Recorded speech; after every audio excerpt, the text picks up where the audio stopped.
Ladies and gentlemen, welcome to the Mostest Okayest Podcast. Thank you for stopping in for what is this?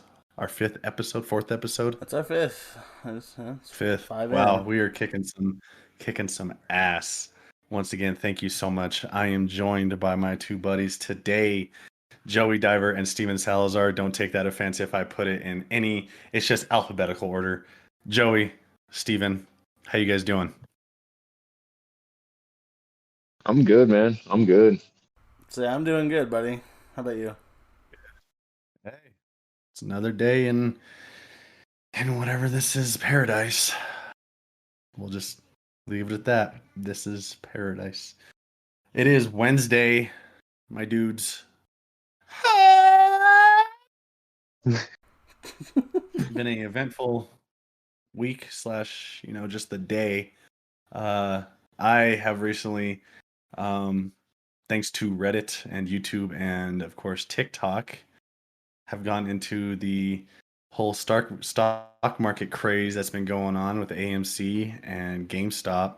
I really could not tell you. I know what's going on, but I can't explain it. It has been crazy, and it's a great thing that's going on because we're just the people of the internet are saying, y'all want to mess with us, y'all want to keep playing. The internet can win every single time. I really can't explain it, but like I said, I know what's going on. Steven, can you explain it just in broad detail? Okay. Short, sweet, to the point. Of course I can. So essentially what happens is what goes on in the stock market is that sometimes they do what's called shorting a stock. In that case, what they do essentially is they make money by driving the stock prices lower. And I mean, if they do it to a certain extent, they can bankrupt companies. And I mean, that's why you see some companies just, go from a decent share price to just plummeting sometimes because they're shorting the stock. So essentially what happened was a bunch of people were seeing what was going on.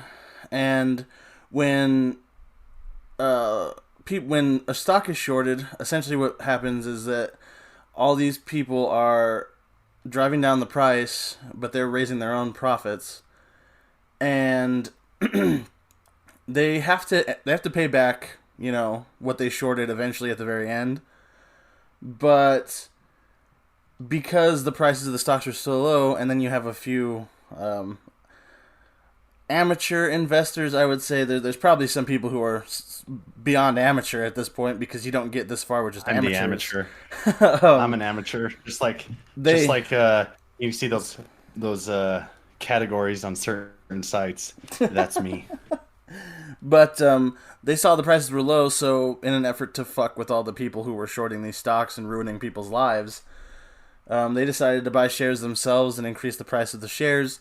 So what has to happen is eventually the people who shorted the stocks are going to have to buy them back at these inflated prices, which is why you're seeing so much, just an outcry from Wall Street and all these hedge funds and all these brokers and all this stuff, because they're going to have to buy back, and they're going to have to buy back at these high levels, or, they're going to have to file for bankruptcy. They're going to lose all their money, and the government will have to bail them out. So, in trying to do market manipulation to make themselves richer, essentially they fuck themselves. And as someone who, personally thinks that this is hilarious, this is absolutely fucking hilarious. I think a lot of people same level as you. I think a lot of people think this is hilarious. Because if you're gonna dick over people to make yourself richer, it's only fair game that they do it to you to get their money back. So, you like playing with people, and you like, making yourself rich off of breaking other people's backs. Eventually, there are going to be people who are smarter than you who find the way to do it themselves, and I think that's what's happening. So, we'll see if the government caves and comes up with some kind of legislation to stop this from happening, or we'll see if people prevail at this point. And if they do, maybe we'll see a shift in the paradigm, but you never know. That was fantastic. I couldn't have said it better myself because I don't know what the hell I'd be saying anyway. I'd just be rambling on about saying, hey, this is what I bought into. This is what I didn't buy into. And I'm just following what the people on Reddit say. And it's been a hell of a time. Me and Steven were talking about earlier today. I just got to watch and be ready to sell. I think that's the biggest thing is just watching what'd you say, Steve, when it starts to drop and hit that bottom line or something like that? I was going to say, it's going to bottom out eventually. I mean, the thing it's is... It's just kind of like the way of life. Everything always skyrockets, and then everything always usually drops a little bit. Well, the thing is, like I said, they can file for bankruptcy. Eventually, they're going to have to buy the stocks back. They could, through some kind of interference and some kind of legislation that gets passed, be deemed that they don't have to be responsible for what they did, which could fuck over everything. And that could mean that, people aren't going to get their money for the shares that they're saying at because right now they're highly inflated. You can't tell what a share is actually ever because that's just the way the stock market works. So if they get saved by some, legislation or by a few members of government deciding that what people are doing is wrong and they decide to create some law that kind of makes it to where these hedge fund managers don't have to repay back what they dicked over, they're going to ruin everybody who's put money into this. And I mean, it's going to look bad and it's going to backfire completely. But the counter to that is that these people do this all the time and it's never called illegal. It's never, shot down upon, but that's because most people, I don't want to say most people in government, that's unfair. But people in government benefit from these people doing this, so we'll see what happens.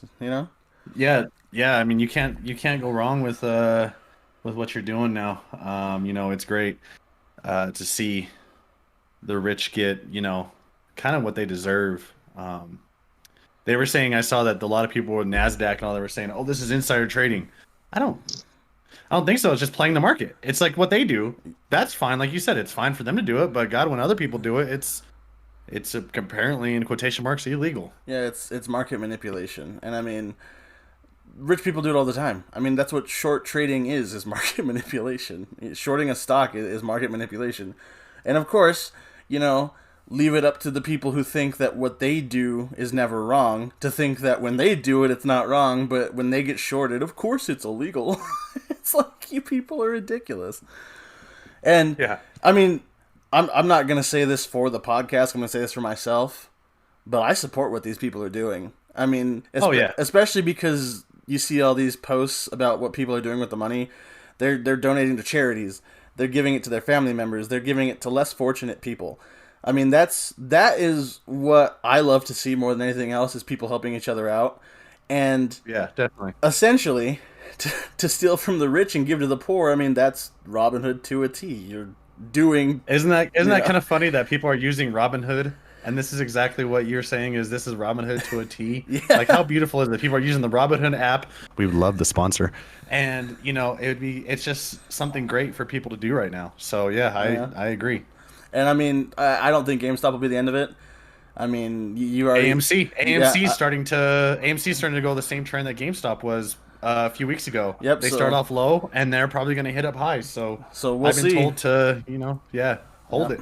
Yeah, we'll see what happens with the AMC stock. And I mean, a lot of people bought AMC when it was $4 this morning or something like that. Yep. So it closed out yesterday at $4.96, and now looking at the Robinhood app. Where you can make all your investing needs. No, we're not sponsored by them, but right now AMC is at per share $14.61. So I mean, that's a huge gain. Yeah. So I mean, we'll see how that goes. We are just a podcast. Can't legally give investment advice. Can't legally say anything. But personally, you folks are doing the right thing. Stick together, hold the line, because either... We're going to the moon! There's only two outcomes out of this. Either they deem what's going on illegal, and they have to do it for everybody, which means it's got to be it's got to be a universal illegality, which means that all the people at the top lose the ability to do this shit too. Or they have to do something supremely fucked up and just be like, it's only illegal if you make less than this, or if you're not doing it for a business, Right. which is a dick move to do. Because for all the claims of free market, if you muzzle people, it's not a free market then. So, Right. that's hypocrisy Right. to the extreme. Yeah. Well, everybody, if you're listening, I hope you take this with a great, with the great, throw that into your memory banks and just run with it. Like we said, we're not here to give you investing advice. We're just telling what the news is saying, telling us, and we're going from there. So without further ado, we are going to pause for a moment and hear a word from our sponsors. And welcome back, everybody. Thank you again for Anchor for sponsoring this podcast. We are going to move on, and finally, you're going to hear from Diver. He didn't say too much in the last segment, so we're gonna get him involved on this one. This is a very discussion-based question that I have for them. I saw it today earlier at work, and it was a very interesting question. So everybody here has seen Star Wars, right? Of course we have. We've talked about it. Blah blah blah.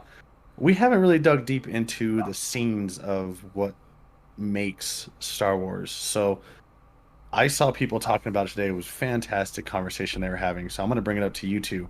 We're going to start with episode 4, 5, 6, which is New Hope, Empire for you.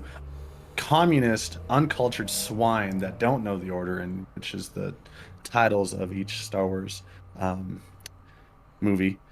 So we're going to start with 4, 5, and 6. We're going to start with New Hope. What is your guys's, and now this is opinion based, doesn't have to be factual, doesn't have to be like, oh, this is what the internet says. What is your guys's favorite scene in New Hope? Oh man. In A New Hope. Yep. Okay. It's a toss up. It's either the Vader Obi-Wan confrontation on the Death Star, or it's the trench run.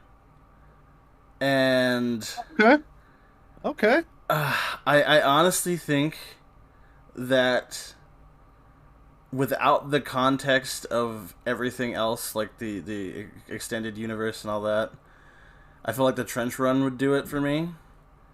But with the context of the prequels and all the wider media, it's got to be that confrontation because...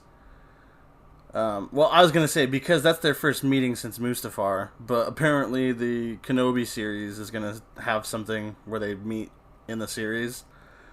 Right. But I mean, at this point in time, it's the first meeting since Mustafar, and it's kind of like, oh damn. It's like, it only could have ended one way, with one of them dying, and I mean, for Luke to go down his path, yeah, it needed to be Obi-Wan. So it's probably the Vader and Obi-Wan confrontation scene on the Death Star. Okay. Honestly, honestly, I was gonna say the same thing though, just because of the fact of it's like with Steven, it's basically exactly what Steven said. It's just everything built up to it and everything like that. Everybody was just kind of on the edge of their seat, waiting for that moment to happen, and then it finally did, and everybody kind of knew what was gonna happen. It had to be one or the other, but. I don't know, and build up for it and everything like that. It would just, for me, it made it personally great and, on the edge of my seat, ready for it. Right. No, I fully understand. So mine, this was a little bit different. I saw one other person put this and they made a good point. Mine is, the trench run, great scene, for when the movie was made, or when the style of the, just how it was made. It was fantastic because they didn't have all of what we have now with computer generation, all this other stuff. But I think the one thing that has stuck throughout all movies is Tatooine. And I have to go with when Luke is just staring out at the twin suns. It's just the Luke theme, how serene it is, and he's just staring out, looking into his future. I don't know why, but that to me is always one of my favorite scenes, because it's just, that's to me, like, that's where it begins and that's where it ends. Like, every single thing has began, except for the 7, 8, 9. still started on a desert planet, but it's just to me, it was so.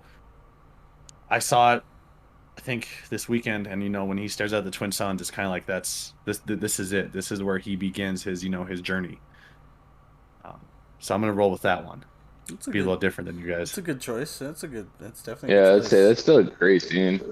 Okay, so this next one should be pretty easy for all of us. If you guys don't say it, I'm gonna beat y'all. Now, actually, no, there could be 2 or 3 options here, but Empire, favorite scene. Empire. I mean, it's obvious. So I'm gonna talk about my second favorite scene. No, say your first, just to make sure we're all on the same. It's the "No, I am your father" scene. I mean, come on. There you go. It's 100%. It's obvious. Good. But my second favorite has got to be when they arrive in Cloud City and Lando leads them to dinner, and it's just the shot of Vader just sitting in the chair. It's like, oh shit. Like, see, I love that scene. It's like, oh my god. I love that scene because it shows Han. It shows Han what kind of man he is, because he throws Leia behind him. Yeah. To protect him, and all he knows that he kind of has an idea what Vader is, but he knows that, holy shit, I may not win this, but if I can protect the princess, and then like even when you go to where he's about to get frozen in carbonite, he makes sure, he says, you got to chew it, you got to protect the princess. Yeah, we're getting off of the topic, but yeah, that's a great scene. I think too. My second favorite scene is just staring, at the shadows of when they both draw their lightsabers to fight in one of the best. That is a fantastic. I guess you could say it's more of a still than a scene, but the whole lightsaber scene of seeing Luke fight for the first time was fantastic. Oh yeah, that was probably my second favorite. I say the chase scenes too with the Falcon are pretty good because they can't get to hyperspace; they gotta do their thing. Then the stuff on Dagobah. I mean, it's why Empire's the best movie though. Like. I agree. There's too many scenes to pull from because you're like, this shit's good. Yeah. This is good. You're like, yeah. Oh yeah. Okay. So now we move on to the next one. Episode 6, Return of the Jedi. Return. Your guys' favorite scenes. Oh man. It's totally the Ewoks, man. They're so underrated. Yes. I was gonna say like. No, it's you can't deny them. It's the confrontation in the Emperor's chambers, like that entire sequence. I mean, I know it's cut up to include some of the fight in space and some of the fight on Endor, and all that stuff. That's one of the best. That's one of the best space fight scenes. Oh, in any movie, beautiful. Of any movie ever made. Yeah, it's really good. But I mean, just if you cut out all the other stuff and you just have the confrontation in the Emperor's chamber. That entire sequence alone, from the Emperor egging on Luke to kill him, to Luke actually drawing his saber, and like just the confrontation between him and Vader, and when he senses Leia and he starts toying with Luke about it. There's a sister, and it's like, oh my god, this whole scene's so fucking good. And then like Luke taps into the dark side and starts just freaking ripping him a new one. Oh yeah, yeah, that's a beautiful scene. And then that one. Yeah, and then for him to just toss a lightsaber to the side and I'm a Jedi, like my father before me, and you're like, oh yes, this is peak entertainment. Now go murder children. Jesus Christ, no, that's bad. No. But yeah, it's the whole confrontation in the Emperor's chamber. Yeah. Fuck you, man, Diver. I mean. Again, I'm probably going to have to go with Steven. I love the Ewoks, but confrontation, man, and for me, it just takes it. I don't know. It sets the whole movie for me. Yeah, it's really weird for me. It's people always say, oh, yeah, Luke and Vader and all that scene. One of my favorite scenes is honestly when they're about to go, like Lando's leading the assault on the Death Star. And he's swerving through, and you get the music going, and he's swerving through, talking to everybody, just like da da da da da, and they're like just flying through, swerving with the Falcon, and they all take off. And all of a sudden, he starts to when they get there, he's like, "All right, everybody, let's go." All of a sudden, they're like, "Oh shit, shield's still up," and how they pull off, and then it's like, "Oh, it's a trap!" Like I don't know why. I think that's why Return is probably my third or second favorite one, just because there is a lot of scenes that are like, yeah, this is a brilliant movie. So then. We go on to the prequels. Now, again, if y'all don't say number 1, The Phantom Menace, which one's your favorite? It's gonna kill me. All right. I'll let Diver go first on this. Yeah, let's let Diver go first. Jeez, why you gotta make me go first? I'm not that familiar with Star Wars. God damn it, Diver. I've watched them, but like I'm not like a super geeked out fan about them or anything like that. Like I know them and everything like that, but even then, like I'm not super familiar with them. So let's see if I can answer all of ours. My favorite scene is basically, oh shit, how do I, Maul.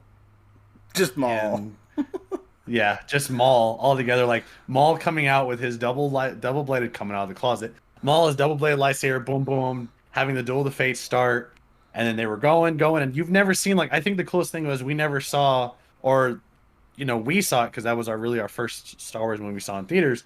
But people before that never saw a Sith or even a dark side user like that flip around and jump and do all these other cool things that he was able to do. And the double blade lightsaber was just out of this world. So I think that, and then when Obi-Wan and him fought, that was probably one of the coolest ones too. Because yeah, like you said, going into the expanded universe of Clone Wars, knowing that this isn't their last time meeting, and somehow Maul survives, and Maul becomes this fantastic character. I think that like right there is that whole fight scene is just beautiful. Fuck the space battle. I don't give a shit about little Anakin.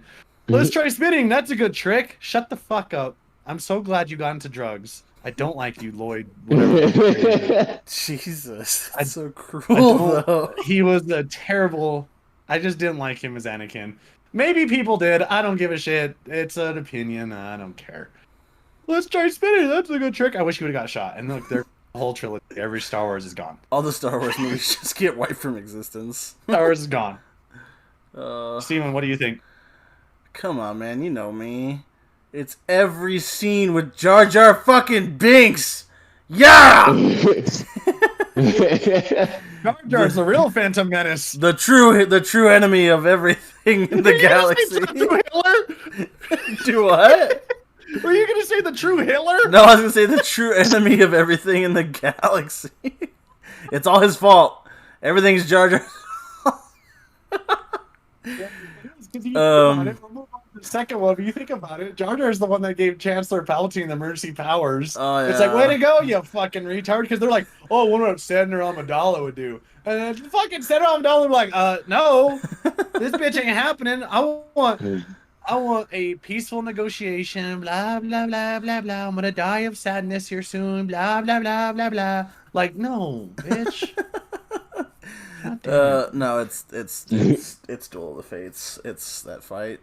I mean, a close. Yeah.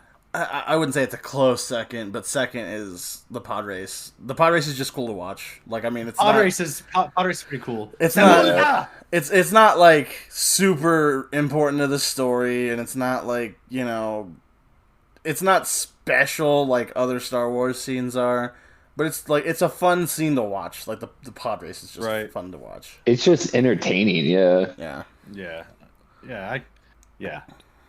I agree. Excuse me, I just burped. Okay, and then Diver. I swear to God, I know you haven't seen him, but I keep saying this. Episode 3, come on, just come on. We're just gonna skip episode 2.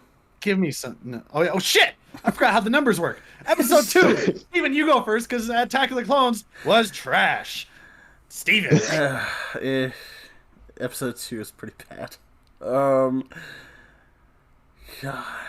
I honestly am trying to comb my mind through that movie. I think of a good scene aside from the clones showing up on Genosha. Or Geonosis? Geonosis. What the fuck is Genosha? Yeah, I had my brain just died trying to think about a good scene for this movie. Geonosis. Fucking. Oh, God.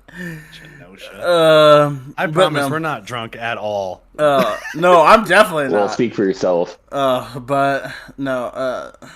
It literally, I felt like the only two good scenes are the clones arriving, and then the Anakin and Obi-Wan fight with Dooku that, like, Yoda shows up and then just turns into fucking, like, a mixed martial artist, fucking acrobatic. You know, like, yeah. I think the Anakin Count Dooku fight is pretty good because this kind of shows Anakin. You know what though? My actual start. Actually, no. I'm sorry. It's seeing Darkseid Anakin for the first time when he took out. He murdered not just the men, but the women and the children too. When he kills all the Tuskens. Yeah, I thought that was kind of cool because you got to see a little bit of Darkseid come out in him, and he was just like, boom, and then I thought that was pretty cool. I mean, yeah, I think that's really like the only good scenes. Like everything else is just exposition, and it's just discussion. The scenes with the scenes with the Jedi Council just piss me off the most. Yeah. Like I'm just this is so much shit. I was like, what the fuck is going on? So my favorite is actually. So hold on. My other favorite scene is when he uses the seismic charge the first time. That's like a fucking orgasm in your ear. Just if anybody's heard what a seismic charge is, when Mandalorian, when Boba used it, it was like everyone was like, oh yeah. Jesus. I think that's a great one. But I hate the part where Obi-Wan could be like, was the Count Dooku's like, oh yeah, the Republic is now under the Sith control by Darth Sidious. He's like, nah.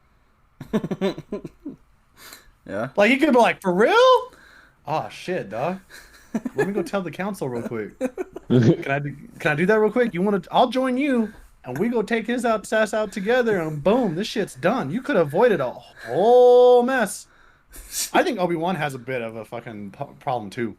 Like, yeah, he has an issue of starting that whole war too. Yeah, it's safe to assume. Yeah, that's why episode 2 is probably the worst one. We'll get to the worst one. No, we will. Episode 3, go. Diver first. It's the fight scene with Anakin and Obi. Yes. Yeah, it's I agree. The fight on Mustafar. It's the Yoda Emperor scene wasn't bad. The Yoda Emperor scene is good, and it truly is like one of the greater scenes in Star Wars because it's a true Jedi Master against the Lord of the Sith, and it's awesome. But again, you got to give it Mace Windu beat his ass. You got to give it to you have to give it to the extended universe stuff. You have to get to like the Clone Wars and everything aside from the movies. Yeah. It makes that fight so much more personal and seeing like when he says I'm your brother, you were my brother and I loved you and all this and that. Yeah. That shit makes you so sad. And it sucks to see Anakin go from one of the greatest generals in the Clone Wars, a solid candidate for a master. He was a great Jedi Knight. To just, he killed Count Dooku, and then it was like he fucking fell off the side of a cliff. He just started tumbling down to the bottom, and it was like, and when he finally tells Obi-Wan, you turned her against me, and you've done that yourself. And it's like, oh my God. And Anakin, you're breaking my heart. I hate that line though. That line is terrible. But when he tells him, he goes, "If you're not with me, then you're my enemy. Only a Sith deals in absolutes." And I get the duality now that I'm older. It's like, okay, but you're dealing in an absolute. So yeah, I mean, you just said you're an absolute because he's a Sith. So you're dealing in an absolute. You're saying absolutely a fact that he's a Sith Lord. Yeah. So way to go, Obi-Wan. Guess what you are? You're a Sith Lord or a Sith, dumbass. But I mean to see him, I will do what I must, and him to take off his robe and fucking draw his saber. And it's like yes, and it's such a cool. It's a cool scene, but it's at the same time it's emotional. And it's I thought that scene was great because, getting older, you start to see, Anakin. It was Anakin's basically natural power and fighting versus Obi-Wan, who spent years and years and years of training. That if Anakin actually took his training seriously, he could have beat the shit out of Obi-Wan. Oh, he'd have killed him right then and there. Obi-Wan would be dead. But I think, too, I think Obi-Wan, too, kind of knew. He's like, I trained you, what you're going to do.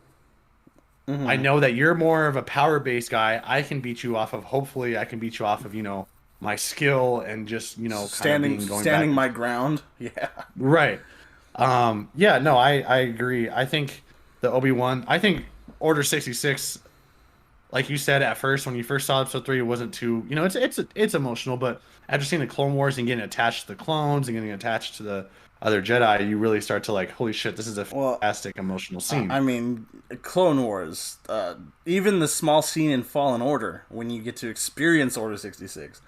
Yeah, it's like holy shit, dude! Like this got cool. Real. Actually, you know what my favorite scene is? What's up? The murdering of children. Of course it is. Why is it not? taking the 501st and just sir, clearing out that Jedi temple. What does that kid say? Master Skywalker, what are we gonna do? There's too many of them. What are we going to do? And he just looks. He's like, shit. And then like they all back up like they're gonna turn on their light. Like what are you kids thinking of doing? You would just better do that Japanese samurai shit. Kill yourself and be like, I'm good. I praise myself to you. Block. There you go. You're good. It kind of sucks because of how the universe has expanded. But I mean, how many of those kids do you think grew up to be Inquisitors? Like, how many of those kids do you think Anakin just didn't kill? I thought they were all gone. Do you think he killed them all? Because I mean, do you know how easy that could lead into the whole fact of where was Grogu and where was all this and all that. Yeah. So. Well, I mean, it would be so much easier to turn those kids into Inquisitors because you wouldn't have to you wouldn't have to torture them like you would the Padawans and the Knights. Like you would have to just, we're gonna raise you to believe in the dark side. And I mean, I don't know. Some of them probably wouldn't have survived because I mean, you read some of the comics and the novels about how bad it was to to become an Inquisitor, and I mean, shit was, they put you through some fucked up shit. Yeah. So let's jump ahead now to the sequels. And let's go with episode 7. Episode 7's kind of... I mean, episode 7 had its good moments. Ooh, I can't even talk about these. Yeah, have you not even seen the sequel series? No, I haven't. I've seen bits and pieces. I've never watched them Diver, start to finish. Jesus Christ, what are you doing with your life? Okay. Okay, so I guess I know there's episode 7 for me. My favorite scene is small, but it's not even when it's at the very beginning. It's freaking when Kylo Ren turned Poe shoots his blaster and Kylo Ren can turn and freeze that bitch and just let it sit there for the whole time after they murder the civilians, and it blows it shoots that compressor or whatever. I thought that was one of the sickest scenes of how fast he turned, stopped the bolt, and then he froze He froze the pole. He froze Poe at the same time, and it was that was fucking sick. It was a cool way to start out 7. Yeah, for sure. Yeah, and I mean, it just went downhill from then. It kind of did. I do. I feel for the actors who had to come in and play the new generation. Because I mean, first off, you're always going to get criticized because you're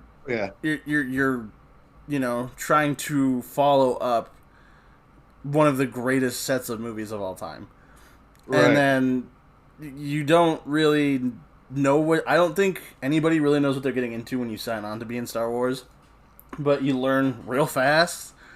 Because I didn't know what I was getting into signing up for the Air Force, so there's that. Facts. But I do feel for the actors, but I mean at the same time, the movies tried too hard to play off of the nostalgia, and aside from loving the original series and being I recognize that or I get that reference, it's there's not a whole lot to it. So you're oh, okay. I would say, we're going to get through these pretty quick now. We got to move on to our next subject here shortly. Episode 8, my favorite scene is going to be the throne room fight scene. The throne room is the best. Yeah. That's all I could think of because Luke was a crybaby, so I can't think of any of those. Complete disservice to Mark Hamill. Just... Yeah. Oh, God. They just shat on his whole fucking character, and it was depressing. Poor guy. Then moving on to episode 9. I don't know a good moment. I really don't. Because what sucks about episode 9 is if Avengers Endgame didn't do where everybody showed up, that part would have been sick. But I think it's after seeing Endgame, you're oh wow, you copied Avengers. That's an Avengers moment. You don't say that's a Star Wars moment. That's an Avengers moment when everybody shows up to help. I don't know. Episode 9 was so hard. It's so hard to choose from. All the Sith are in me, and I am all the Jedi. Hey! I honestly didn't like appreciate like the clone Palpatine thing, like just coming out of nowhere. I didn't either. I was like, oh, this is so weak. I was like, yeah. I was like, you couldn't come up with a bad guy after you killed off the dude shrouded in mystery just super easy. Yeah. And then you just like, oh, we're just gonna throw Palpatine in here. I was like, oh god, why? Why would you do this? And I mean, that's a great. And yeah. I have to say the one scene that I kind of did enjoy was when she was fighting Palpatine and Ben was fighting the Knights of Ren, and like they kind of like handed each other lightsabers. Oh, did that Force thing? Yeah, and I was like, cool. I was like, that's cool. Pretty cool, right? But other than that, I was like, and then the ending, was just, oh, the Force kiss and the Force kiss was terrible, and then like she goes to Tatooine and she buries the lightsaber, and then she just, I'm Rey Skywalker. I was like, oh, you know why? Oh, you know why she buried it in Tatooine? You know why? Why? Because no one else would go there because it's covered in sand because it's rough. I fucking hate you so much. It gets everywhere. I hate you. I knew that was coming. I knew that fucking was gonna. I knew that was happening. I hate you so much. So you made a good transition. The man shrouded mystery or the woman. We could going back to the mystery of the Marvel Cinematic Universe now. We are moving on to WandaVision. I don't think we ever talked about the third episode. It was fantastic. Did we talk about the third episode? No, we didn't. No, it just came out. We keep saying we're gonna do like a weekly series for it, but then we don't do it. So we just talk about it here. We shoot ourselves in the foot. I feel like we could do it, but we have to just do it like on a Friday or a Saturday. Yeah. Like give you time. Sucks because yeah. I mean, you're busy and you can't watch it like as soon as I can. So it's kind of hard to like be like, oh, let's watch it on Friday because you might be busy Friday night, and then it's like, oh, Saturday, and it's like, oh, you're busy Saturday. Right. Well, Saturdays could work, but that just depends on the scheduling and everything. But we're gonna go to the third episode of WandaVision. I thought it was great. I think there's a rumor going around that the babies are actually part of their actual superheroes in the Marvel universe. They are. It's not a rumor. They are. Sorry. Tommy Shepard and Billy Kaplan are. That's who they are. Yeah, they're heroes and they're young Avengers. So what leads me into like being super excited about the rest of the series is if they're going to introduce Billy and Tommy, I feel like they might set up a Young Avengers movie, or at least a TV show, because I mean it's not technically a spoiler by now. Endgame's been out for 2 years. People need to fucking watch movies if this is a spoiler to you. But I mean, Tony and Cap are gone, and Nat's dead as far as we know. Who knows if fucking Black Widow will find a way to work that out somehow. Who's dead? Natasha. Oh. But they said Matt. I was like, Matt Damon? no. Matt Damon. That's what I thought he said at first too. And I was like, who is he talking about? But I mean, they need the legacy heroes to come in now. I mean, we already have confirmation that they're gonna have Riri Williams. They're gonna do an Ironheart series. And I mean, I feel like Captain America and the Winter Soldier is gonna end with Sam embracing the Captain America role, and he's going to become Captain America. But it would be nice to see some of the Young Avengers show up, you know. I think Cassie Lang becomes Stature, so with the time jump, Cassie's already a teenager, which she would fit perfectly into the Young Avengers. You're going to have... see, now I forget her name that we're talking about. The Hawkeye's protege. God, I always forget her fucking name. But she's going to be in the new Hawkeye series. See, now I'm pissed off because I don't remember her name. I'm literally grasping at straws here. She just got put into the Marvel Avengers game. She was the first DLC character. Yeah, it was Hawkeye's daughter, wasn't it? It's not his daughter. It's Kate Bishop. There we go. Yeah. Jesus fucking Christ. Oh. I, Oh, yeah. I always forget her name, and I feel so bad. But I mean, they're setting up Young Avengers, and I mean, They have to be. I honestly do think this is the House of M storyline. Which, if you don't know, I'm not going to spoil it for you. If you do know, I mean, you can probably assume the same thing. This is probably House of M, which means that there's going to be a lot of fucked up, backwards. Is this real or is this not shit going on in like the last 4 episodes or last 5 episodes? So we'll see how it plays out. But I mean, if it plays out the way I think it's going to play out, they're setting up Young Avengers, and that's going to be pretty cool. Yeah, that's good. Very informative. I thought WandaVision, this one was great. And It's fantastic. Steven, you provide some of the best insight I've ever heard. I just absolutely thrive for it. See, I can't. It's not being a smartass. I can't tell if you're being a smartass or not. I'm thriving right now. But yeah, episode 3 as a whole. I mean, the intro sequences make me laugh every time I see them. Like this week's was pretty good. The commercial, I'm struggling to find what the commercial was about. Like it was the soap, right? It's the soap. It's the Hydra soak. Yeah. So I was like, because I mean, because like I said, when I was looking last week for 1 and 2, or 2 weeks ago, I guess. Holy shit, I don't even know now. When I was looking for like explanations on Twitter, people were saying that it could be like the commercials could be something significant to her past. And I mean, Hydra technically is significant to her past, but I mean, there's got to be a deeper connection, I feel, that I'm just missing, and I don't know if I'm missing something. Well, I don't think you're the only one. I mean, you're probably not the only one. There's probably a lot of people in the same boat. Like, what the hell are we missing here? Yeah. Yeah. So, I do have to ask you, what do you think the whole thing with Herb cutting the wall was about? Oh God, that's a good question.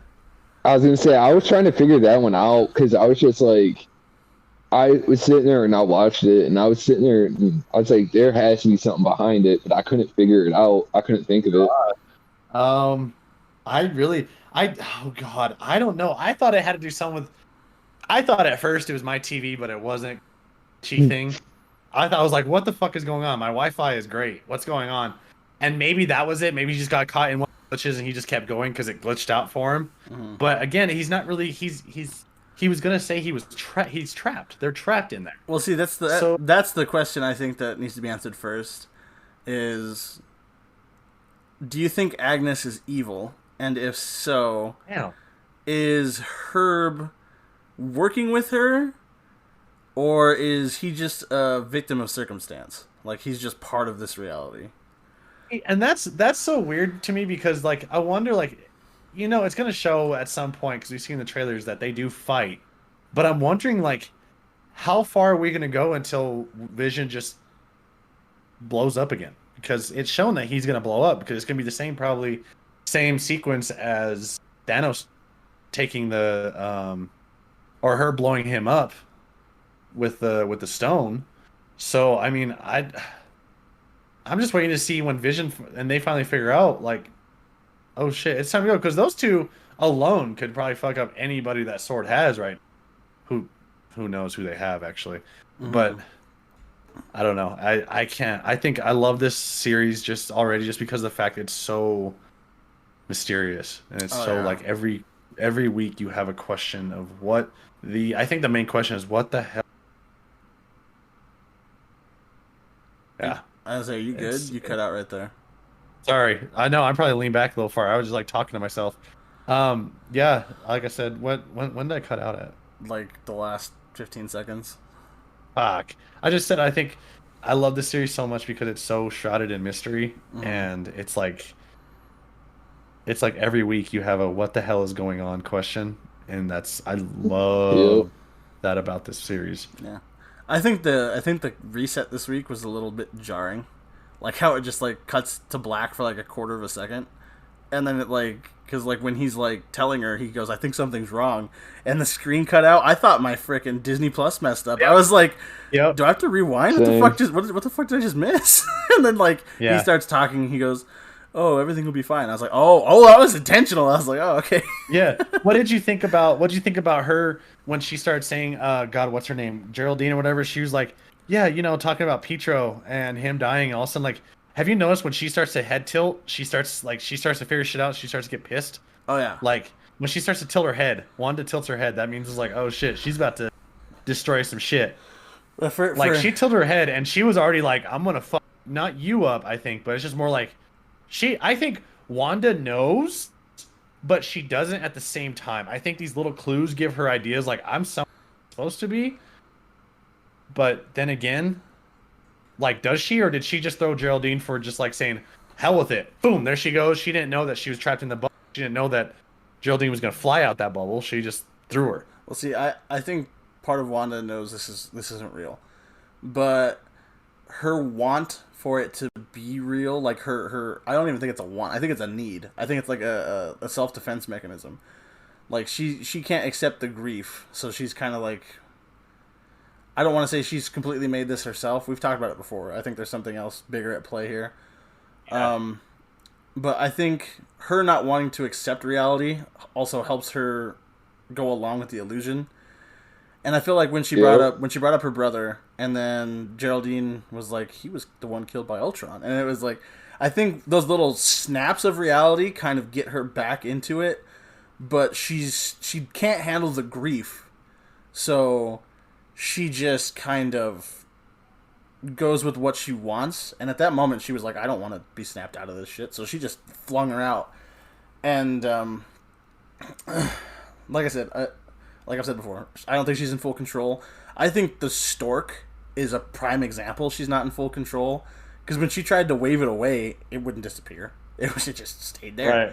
And I think it was the illusion making Wanda realize that Geraldine wasn't who she said she was, so that Wanda would get rid of her on her own, so Wanda wouldn't be suspicious if she just disappeared. Because if Wanda gets rid of her, the illusion doesn't have to come up with a reason why she's gone. She's just gone. Because Wanda did. True. Yeah. So, but I mean, now for a second there, like when she tilted her head, I was like, oh, she's gonna kill her. I was like, she's gonna die. Yep. That's what I thought too. So without further ado, we are going to pause for a moment and hear a word from our sponsors. Welcome back, everybody. Thank you again. I'm going to say thank you every time to Anchor for sponsoring this podcast. Let's move on to a sadder subject in the world of sports. Yesterday was a year that Kobe Bryant and Gigi Bryant passed away, along with 8 other people. Yes. Right? 6 or 8 other people. I believe it was 8. I think it was 8. Yeah. Passed away in the fateful helicopter crash. And so right now we're going to talk what Kobe, and this has probably been talked about on every other podcast, every news station, every sports station. But, sometimes it's always nice to feel like, we're not famous. We're not, we don't have millions of followers. It's always nice to people that, are, lower tiers that really don't have the platform that some other people do. And so we're going to talk about, what Kobe Bryant meant to us, what Kobe Bryant meant to, our sports careers, or, what he did for our everyday lives. So Diver, this is a big segment for myself and Diver. Steven had, Steven didn't play basketball, but Kobe doesn't just touch people. Oh God. Kobe doesn't touch people in sports. He touches people in different ways. The ways he persevered through a lot. He, just and all that good stuff. Yeah, Kobe means a lot to a lot of people. I mean, you didn't have to be a basketball player, or you didn't have to, be a kid who played basketball to appreciate who Kobe was and his mentality and all that stuff. Right. Like Tyler said, I never played basketball. But I knew who Kobe was. I definitely knew who Kobe was, and the mentality, Mamba mentality. It's a thing. I mean, it's still going to be a thing. I don't think it's ever going to disappear. But yeah. Oh, it never will. But yeah, like you said, I mean, this is more of a segment for you and Diver, so I'm just going to kind of sit back and listen to the conversation and, because I mean, you guys, I know how bad it affected you guys when it happened last year. It was a rough couple days, so I'll just Diver, let you guys talk about it. Diver, what are your thoughts? Like, what were your thoughts? What were your, when that day happened? What like went through your head, and then what did Kobe mean to you? What did Kobe, do for your life? All this and that. So for me, excuse me. So my favorite player growing up was Dwayne Wade, hands down. But for me, watching Kobe Bryant play was just exciting within itself. Because you physically saw him put everything out on the court. Like, he never left anything in the tank for him after the game and anything like that. So when the news passed that that he passed away with his daughter and everything like that, like, I didn't believe it at first. And then I started seeing article after article, and that's when it kind of started setting in. And it was just one of those things that's definitely, I think, changed the game of basketball. And even just people's thought process and everything like that, because if you watch Kobe and knew Kobe, like, Kobe was smart about everything he did. He was smart about with his family. He was smart about the game of basketball. He was smart about his businesses, smart about life in general. And so I didn't think it would be something like this, but it definitely did. But in all reality, watching Kobe growing up and playing basketball and everything like that, like, of course, everybody wanted to be like Kobe. Everybody wanted to hit that little post fader, jump shot and, have the stroke and everything like that. But it was definitely saddening. And he definitely improved and helped my game out, like what Steven was saying, like the Mamba mentality. And you saw it in the finals against the Sixers. He was watching game tape with AI to learn all of his moves, so that way he could play better defense against him and stuff like that. And I don't know. Kobe definitely was a game changer in a lot of aspects and definitely improved a lot of people's lives, and I think for the better and in different ways. Yeah, I mean, yeah, I agree. He was someone that we watched growing up, and when he, every time he played, it was a big thing for me because Kobe really, really, really gave me that first taste of Mamba mentality when he played the Denver Nuggets in the Western Conference Finals. We were up, I think, 2-1, 3-2, I don't know. And man alive, you saw him freaking. I think we were about to be up 3-1, and I think we went up 2-1.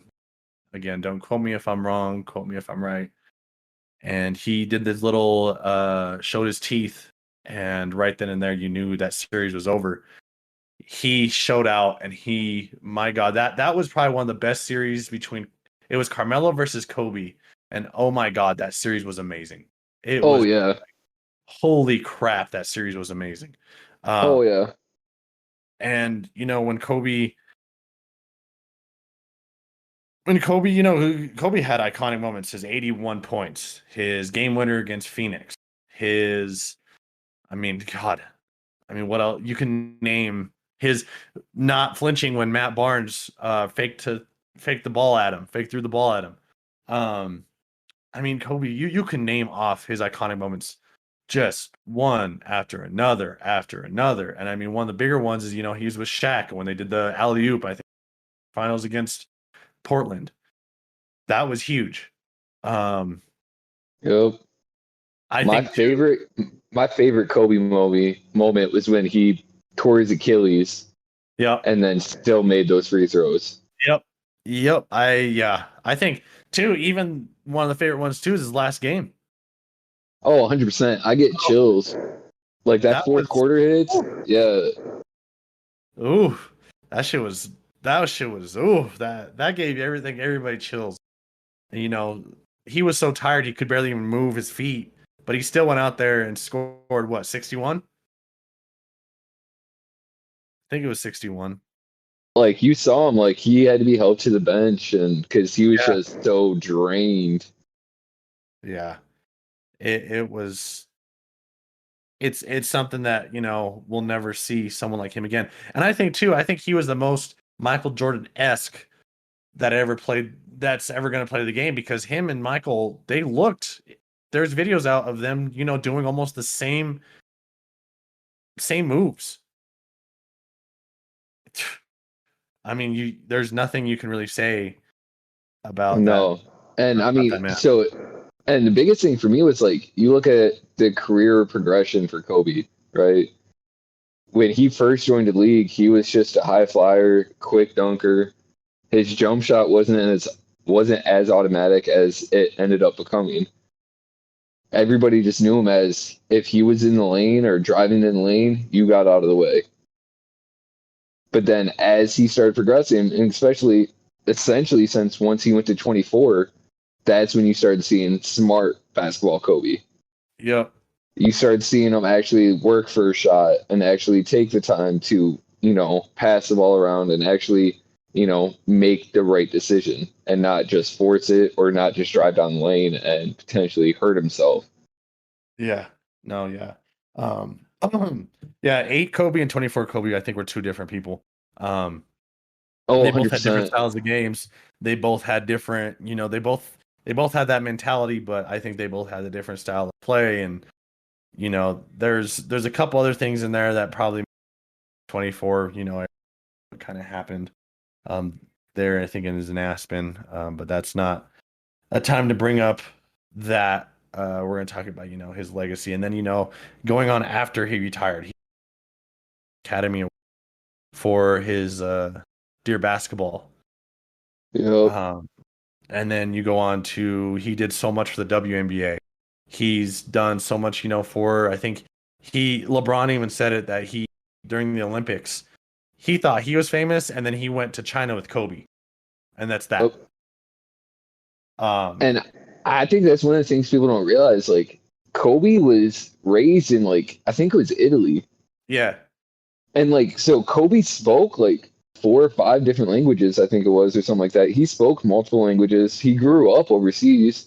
So even back when the NBA had a lockout for a season, Kobe was playing overseas and was still playing. Like, he wasn't letting basketball go. And I think that's what really put the official stamp on Kobe, was like that Kobe was like the biggest in the game during that time, because of the fact of everyone in the world knew Kobe. Everybody in the world loved Kobe. People were traveling from all across the world to come watch him play. Yep. Oh yeah. And I mean, I saw him one time play against Denver, and I swear to God, that's probably my favorite moment. It was when it was during the season of when we went to the Western Conference Finals, and he had Powell and all those guys, and that was a showdown too, because I think Melo, if I remember correctly, and again, I think Melo was injured the first couple of games before that, and he was like, I'm not missing this game. This is Kobe. I'm not gonna, nope, I'm gonna come out and play. So it was a great thing to watch as a fan. You saw Carmelo, Chauncey, Fisher, and Pau Gasol, and you saw these guys just going toe to toe, head to head, and it was a freaking battle. And I remember it to this day. And Kobe had a couple nice dunks. Melo had a couple nice dunks. I think Denver ended up winning that game, but it was just, man. It sucks. And then I think too, one of the bigger moments was when he talked to Luka Doncic in his native language, and Luka was like, "Who the hell is talking to me?" And it's Kobe. I thought that was cool as hell. I thought that was really cool. That was iconic. And I mean, that's the thing, is I truly, like, don't get me wrong, we have a lot of great players in the NBA right now and stuff like that, but I don't think anyone will ever amass Kobe. And I didn't think anyone ever truly would before his passing or anything like that. I truly thought Kobe was a one of a kind and was easily no one was going to be able to top what he's done to the league and what he's done for just the world and people in general. Right. And like I said, don't get me wrong, I know LeBron's done a lot for Akron and Cleveland itself and stuff like that, but even still, It's just Kobe made it personal with people. And like you just said with Luca, talking to him in his own negative language and stuff like that, and even just going across the world and coaching other teams and his daughter's team and helping them out, opening up academies. Kobe was so personable with each and everybody except Dwight Howard. But yeah, he was just like, that's about it. Dwight. He's soft as Charmin. Yeah. I will never forget that shit was funny. That shit was funny. I thought one of the funniest things, I don't know if you saw it, was when I think Jeremy Lin was on the Lakers and they had like a trash ass team and Kobe was there in practice and he was calling everybody out like, you're fucking trash. You're trash, like you're soft, blah blah blah. And he didn't give a fuck who you were. Like Jeremy Lin, he was on his high horse still from New York and all this and that. He came to Lakers thinking, he was the shit. And Kobe shut his shit down immediately. And then when they had that, they lost all these games. I think he was on Jimmy Fallon or whatever, Jimmy Kimmel, and they showed him celebrating. Kobe just had this face like, how could you guys? You guys only won what 4 or 5 games, and you're celebrating? Come on now, like that right there showed Kobe's mentality of win, win, win, win. And I mean, you can't. And I like the fact that Kobe. He just.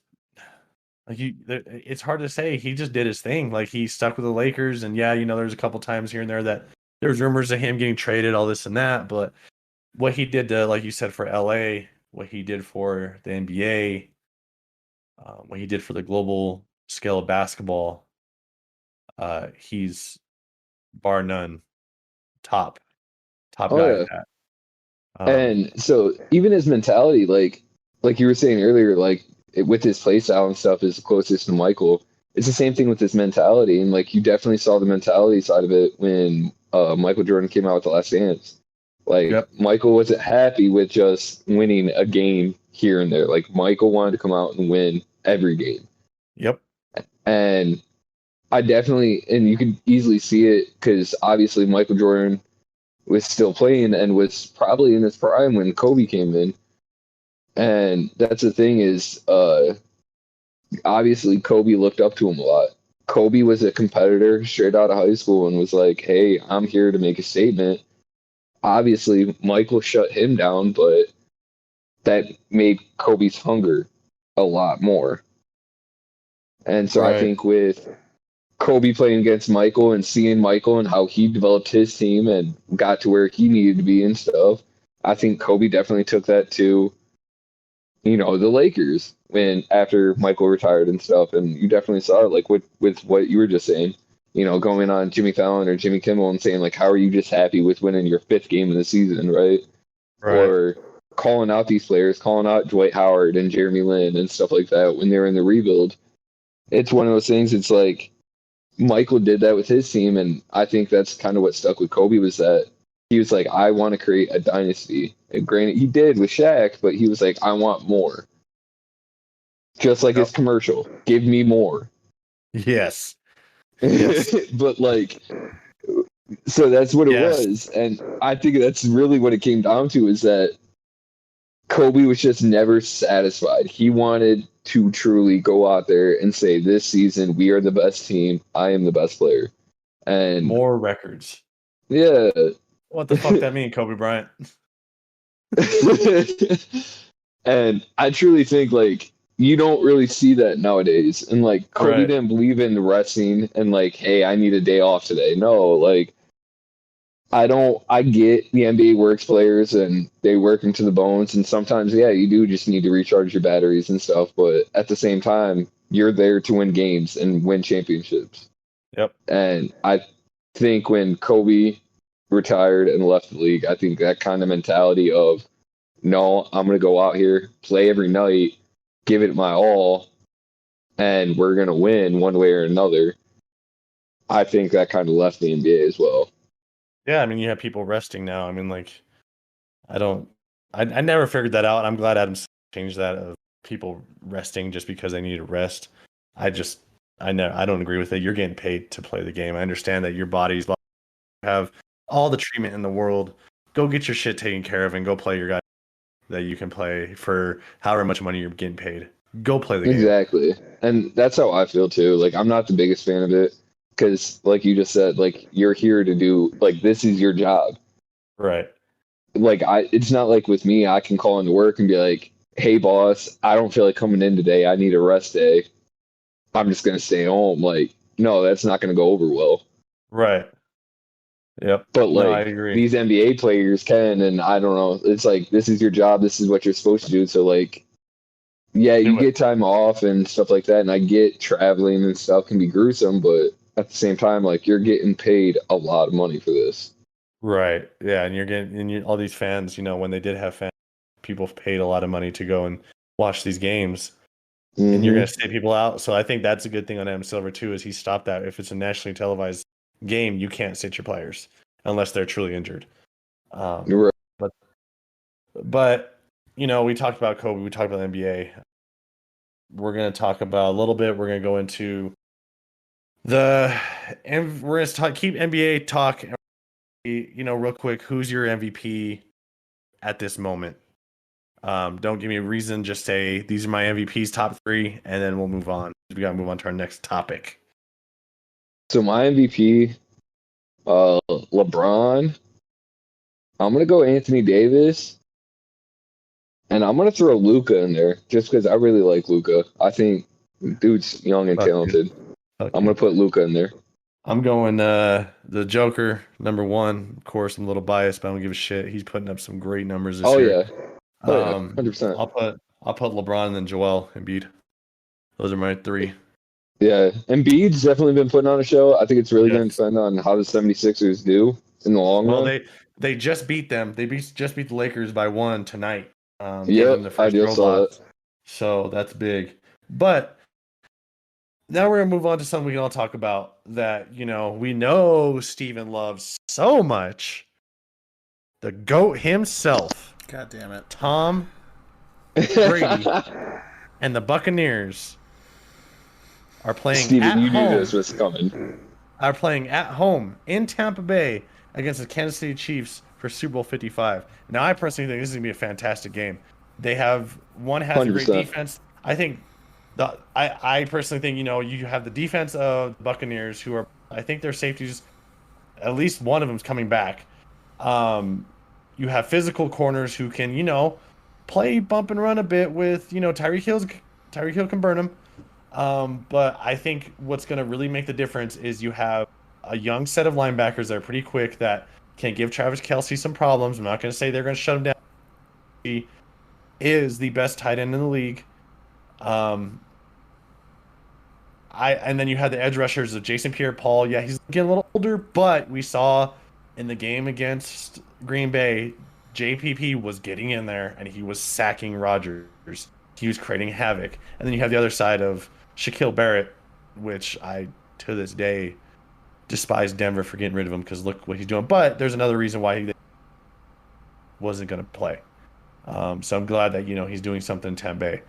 But I don't know. I think this game is going to be – I think it's going to be a fantastic game. Yeah, I do too.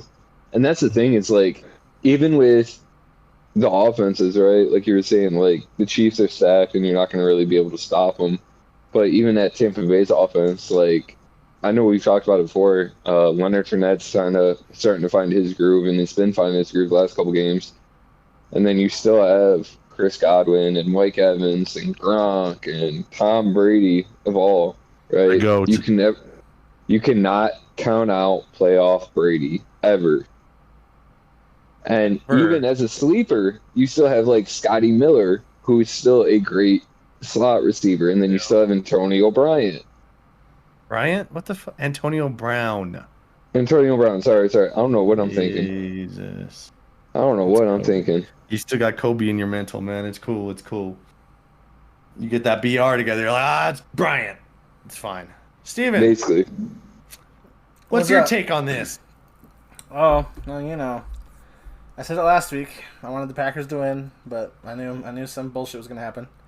I knew it. Guess what? Your original fucking thing that you came out with, your prediction was Tom Brady's going to go into Lambeau, and he's going to give Rodgers the dick and say, hey, I'm still the greatest, and walk away. And guess what? And he did. That's what he did.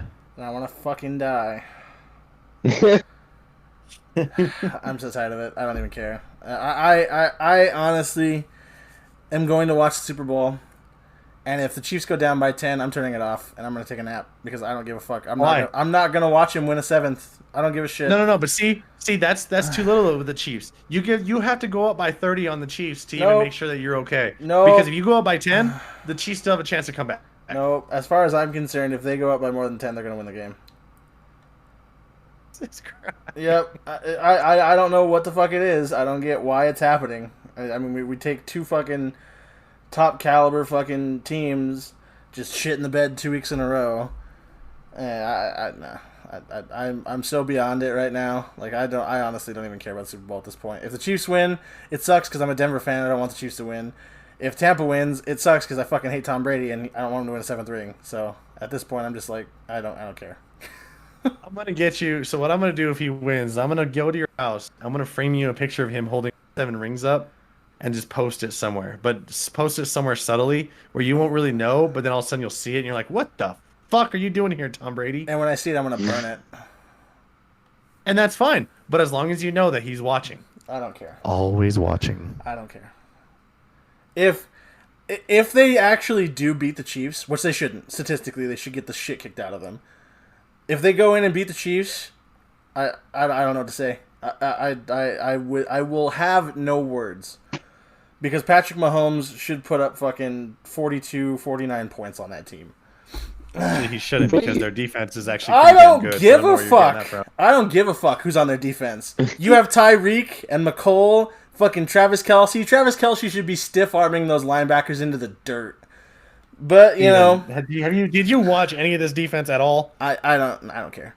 I don't give a shit. But you also got to remember, I think the biggest thing, too, is that's really going to play the factor, is that Tampa Bay is home. This is the first time a team is home at a Super Bowl, essentially.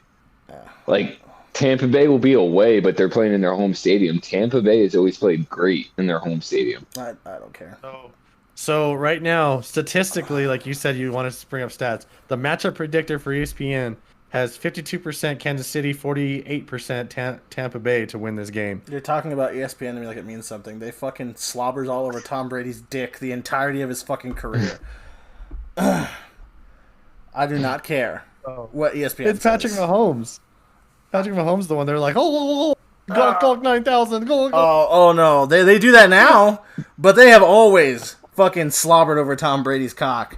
That's true. And I don't give a shit. Just like LeBron. Facts. Yep. They slobbered over LeBron's there for actually they still are. I mean, I don't care. At this point, I'm not gonna be happy whoever wins. So you know. No. Hopefully. Where do you put? Hopefully, it's a good game. That's all I can say. Where do you put? So say Patrick Mahomes wins MVP this year, and say he wins a Super Bowl and Super Bowl MVP.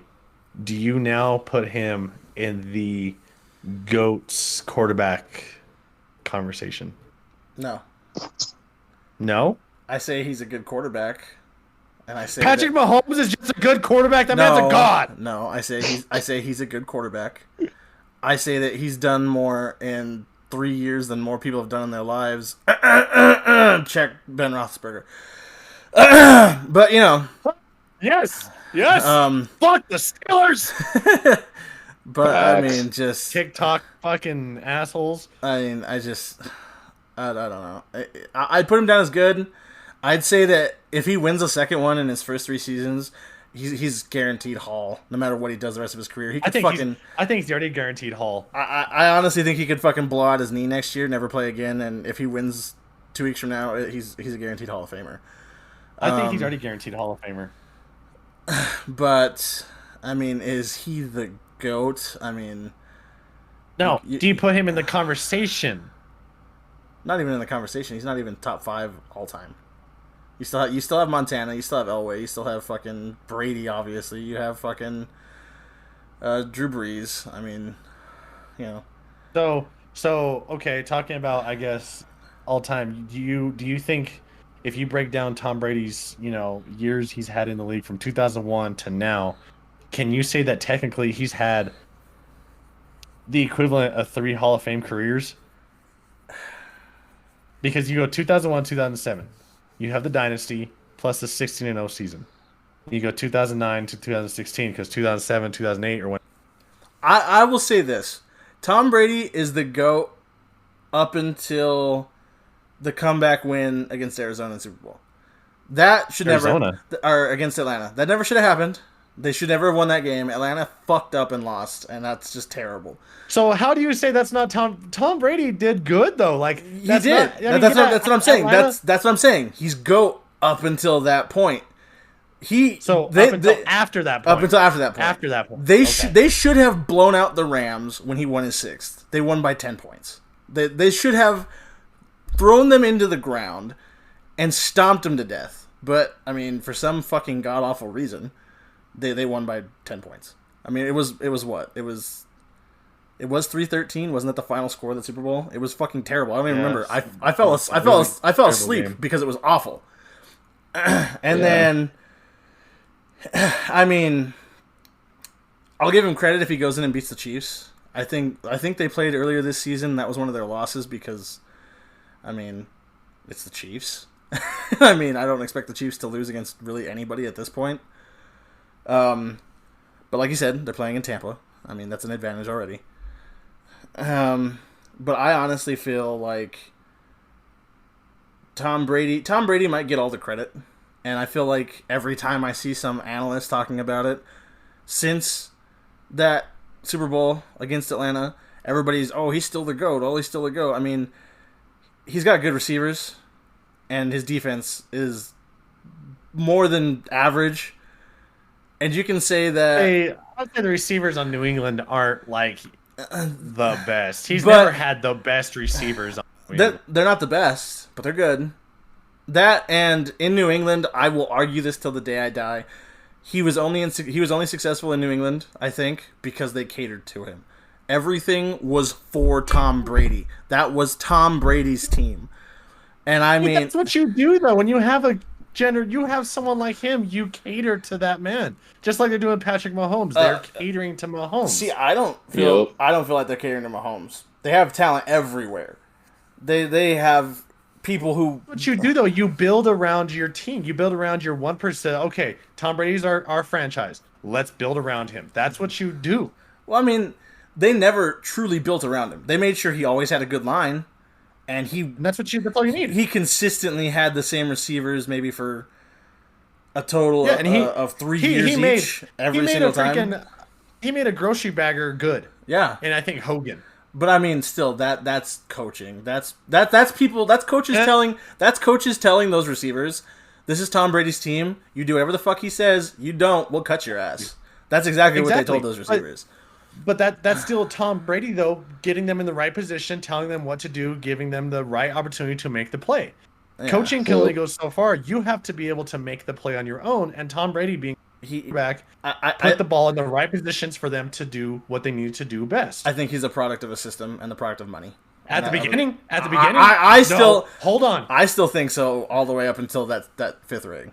I think so all that way. I think he was a product. It was until I think the second Super Bowl, and then finally it became Belichick had him, and then became Tom Brady's team. No, it was Tom Brady's team. I think the reverse. I think the first two were definitely Tom Brady, because he came in with Bledsoe being hurt, and he won that Super Bowl. That wasn't Tom Brady's team at that point. He was an unknown kid. They had a solid defense that year. You had Ty Law, you had Bruce, you had a good defense. Tom Brady was nobody. He still had to outgun the greatest show on turf to win that game. Yeah, but that's still Tom Brady had nobody. He was no name. But he made a name for himself. He made a name for himself in that game. You don't switch it. You start young with the coaching, and then you become...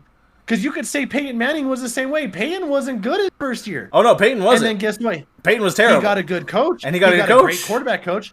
And guess what? It became him. It became the coach. And then, boom, it became Peyton. Yeah. I'd say Peyton... You could say the same thing. Because now, if you see what Bruce Arians is doing, Bruce Arians said, I am letting Tom Brady coach the game. I do not tell him what to do because he was not able to do that with the Patriots. He wanted to do it. He told him straight to Leftwich and Arians' face.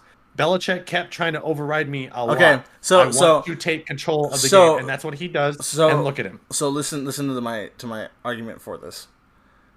The only things I have to point to show that he is a product of a system is 2 Giants teams and an Eagle team that he should have beaten.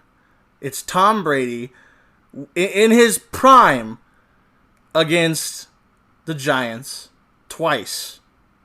Against Eli Manning, who is forever he's going to go down as the lesser of the Manning brothers. Even though he won 2 rings with the fucking Giants. Like, I mean, that is unreal. And he won against Tom Brady. Not really. Not really. I mean, I don't think Tom Brady could have stopped the helmet catch. I don't think Tom Brady could have helped. But the games were close enough for that to even happen. But you also have to look at it, though. The Giants' defense have to look at it, though. Fantastic. Yes, but you also have to look at it as it wasn't Tom Brady's fault. Tom Brady still went out there and performed and still put up stats like he should have. He still did his thing as a quarterback. I don't know that pass over that pass over Wes Welker's head is Tom Brady's fault. They win that game if he makes that throw. Right. But I'm saying, but not everything leading up to it, though. Tom Brady can't stop that helmet catch. Tom Brady can't go out there and stop Eli Manning rolling out of the pocket. Tom Brady went out there and did what a quarterback should do. He sat there and threw passes, completed passes, threw touchdowns, led his team down the field, and scored. So them losing to the Giants twice, them losing to the Eagles is not Tom Brady's fault. The first time that they played the Giants, it was only 17-14. It wasn't that big of a scoring game on both sides because both sides had pretty solid defenses. So you can't sit there and say, oh, it was Tom Brady. Well, because you look at the stats, Eli Manning, 19 for 34, 255 yards, 2 touchdowns, 1 interception, but if we're gonna say, you look at Tom Brady, if we're gonna 29 for 48, if we're gonna paint Tom as a legend, like everybody wants to, and he's the GOAT because he is. Because he is. You're not saying because everyone wants to. It's just because he is. Then in his prime, the defense should not have mattered against the Giants. He should have destroyed them. If we're going to give him legend status, there shouldn't be any excuses. There's no excuses for legends. You don't get to go, because of this one game. Does he play defense too? I forgot. He should have done what he could to hold on to the ball. If he wasn't going to score touchdowns, you do what you do to keep possession. So why are you saying that though? Because it's the fact though because you hate him. You're just trying to nitpick everything that he did. If he would have went out and won the Giants game, you still would have found a way to be like, well, he's still not the GOAT because he did this and this. Everybody loses. That's why to me, John Elway is in my top. He's number 5 for me. Because look, what are you gonna say about his games that he lost in those 3 Super Bowls? Nothing. No, I'm gonna say he played like shit. He was trash. He played like shit. He was trash. That's why his defense was trash. But his defense gave up the plays. You can't sit there and say that Tom Brady gave up the pass to Vic. Who was it? I don't know. I don't know if you can say John Elway's defense lost those games. I mean, he was a big proponent. Oh God! Who put up 55 points? How many turnovers did John have that game?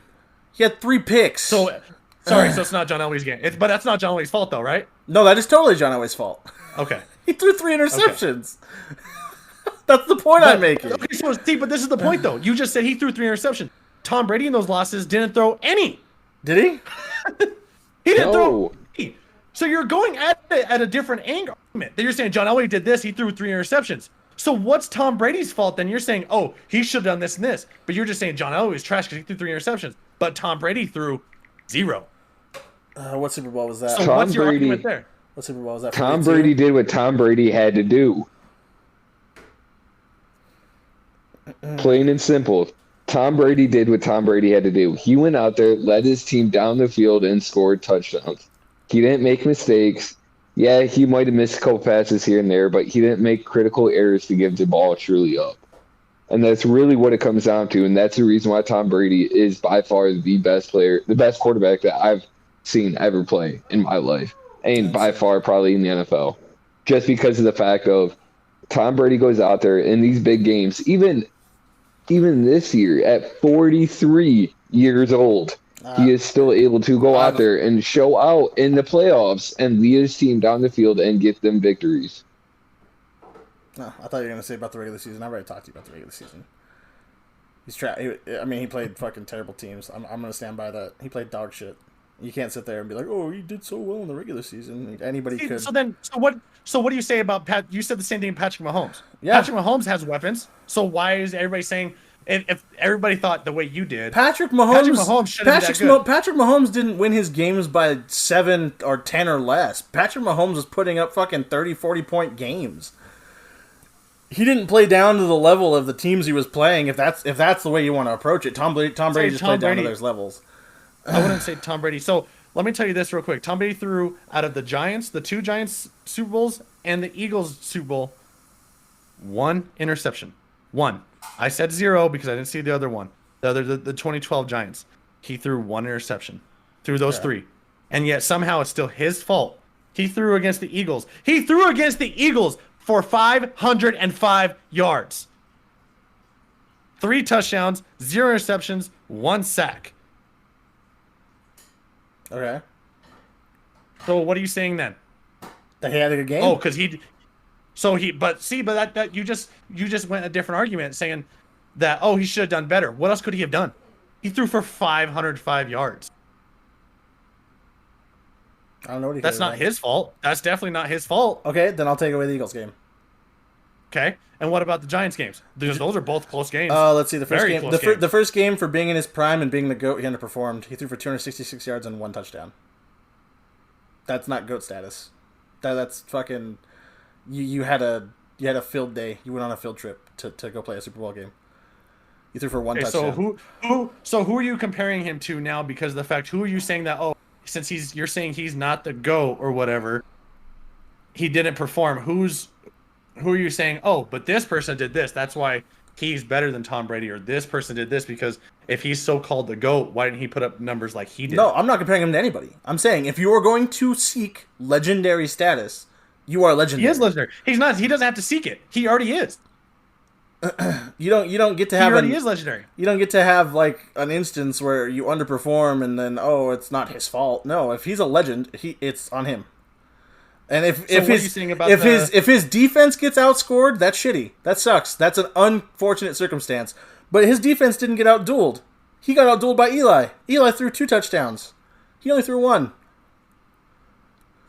So what are you going to say about his game against the Eagles the first time? This game against the Eagles the first time? What happened in that game? The first Super Bowl. The first Super Bowl that he won. When he beat McNabb? Yes, and Terrell Owens and that pretty good damn team. He did what he was supposed to. He won a game. They only won 24-21. Okay. You have such a weird argument that he's supposed to win the games, but then if if his defense sucks, it's his fault. If they win, I said if his defense, if he gets outdueled, it's his fault. If his defense gives up 40 points, that's his defense's fault. But if it's a close, low-scoring game where he gets outdueled, I mean, he's the GOAT. He should be finding a way to. So right now, so in the NFL, not talking stats because apparently stats lie. Who is the best quarterback in the league right now? The best quarterback in the league right now. To you right now. Not talking stats. Stats lie because if they play the wrong team, stats don't matter. Who's your number 1 quarterback at this moment? Yes. Who's your number 1 quarterback? Probably Josh Allen right now.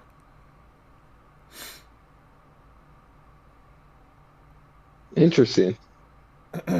As of this moment, this season, it's Josh Allen. So,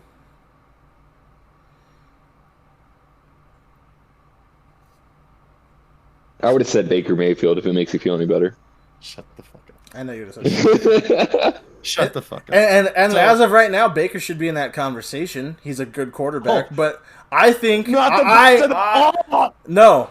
No, he's not. No, Baker is not even the conversation because he needs a run game.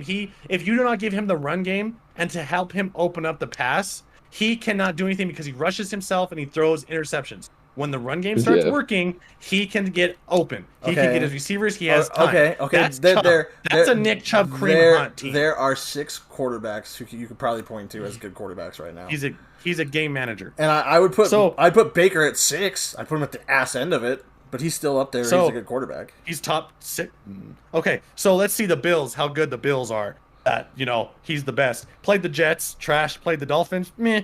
Played the Rams, their defense was number 1. Played the Raiders, trash. They got beat by the Titans, got beat by the Chiefs, beat the Jets again. Damn, that's pretty good. Beat the Patriots, who were trash. Beat the Seahawks. The Seahawks defense was garbage. The Chargers defense, trash. The 49ers defense, they had a lot of injuries. Steelers defense, they were at one point really good.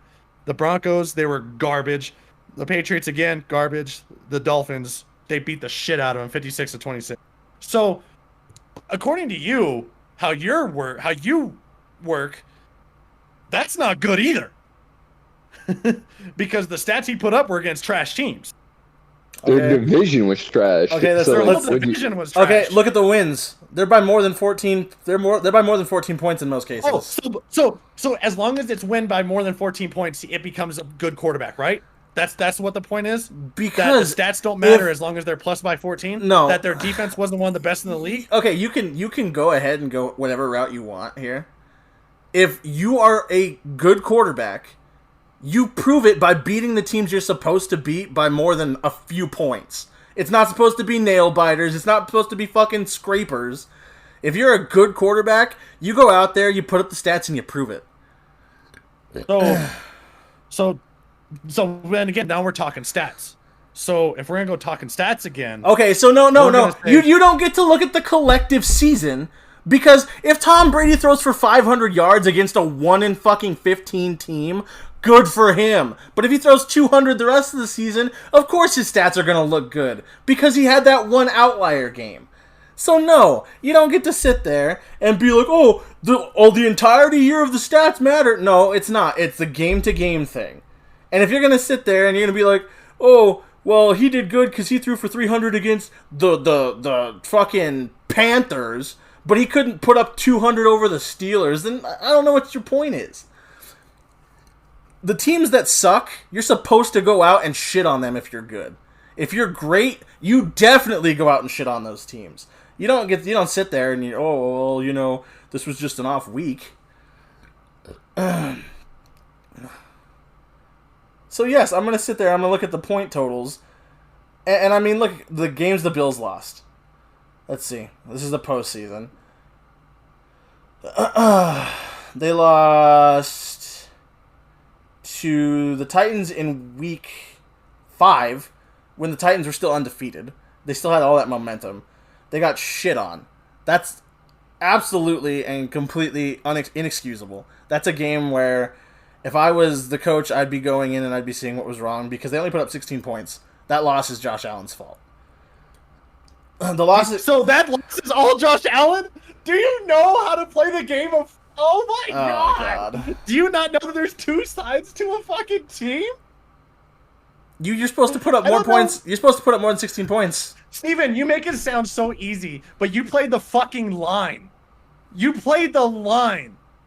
I'm sorry, but do you know how a quarterback even plays? Like, you make it sound so fucking easy that these professional football players are supposed to go out and score this many points every single game to be considered great. Why is Russell Wilson considered top 3, top 4 every year, but his defense is fucking trash and he has to carry that team because carries the fucking team. They don't win all the time, but guess what? He does what he has to win. To try to win, at least. But people still consider him one of the best in the league. So I don't know how you can sit there and say, just because he didn't score this points, he was trash. It was his fault. No, it's his fucking defense's fault. Maybe, he didn't move the ball. Maybe that his best receiver was getting covered too much. Maybe he didn't have enough time from the line. There's a whole collective reasoning of why maybe these players don't put up enough points to make you happy. The whole team has something to do with it, not just the quarterback. The whole team. Let's see. I'm trying to find the stats here. Let's see. And I think that's like picking up with what Tyler said. I think that's kind of what it really goes on. It's a team sport at the end of the day, no matter what. There's a reason why you guys designate captains for every side of it.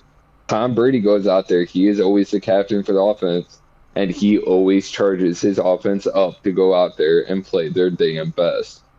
I mean, look at even back when he was at the Patriots, right? They picked up Wes Welker, who Wes Welker was a nobody out of Miami. The dude was doing kickoffs. He was playing wide receiver. He was playing defense. He was a nobody. They picked up Wes Welker, and then all of a sudden now he's a great slot receiver and was one of the best in the league during his time.